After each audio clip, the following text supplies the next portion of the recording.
बिस्मिल्लाहिर्रहमानिर्रहीम अस्सलाम वालेकुम दोस्तों। पाकिस्तान सुपर लीग सीज़न 6 के हवाले से ब्रेकिंग न्यूज़ सामने आ गई है। दोस्तों, अबू धाबी में होने वाले बकिया 20 मैचों में शिरकत के लिए खिलाड़ी अबू धाबी पहुंच रहे हैं।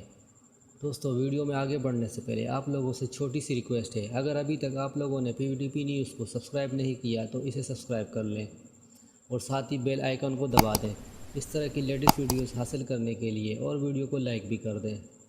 दोस्तों, ख़बर कुछ यूँ है कि कौमी क्रिकेट टीम के साबिक कप्तान सरफराज अहमद समेत 6 मज़ीद खिलाड़ी आज अबू धाबी के लिए रवाना हो गए हैं। क्रिकेट ज़िशान अशरफ और ज़ैद आलम समेत मज़ीद 2 अफराद पहले लाहौर से कराची पहुँचे, जबकि कराची से मीडिया मैनेजर अम्माद हमीद और सरफराज अहमद रवाना हुए।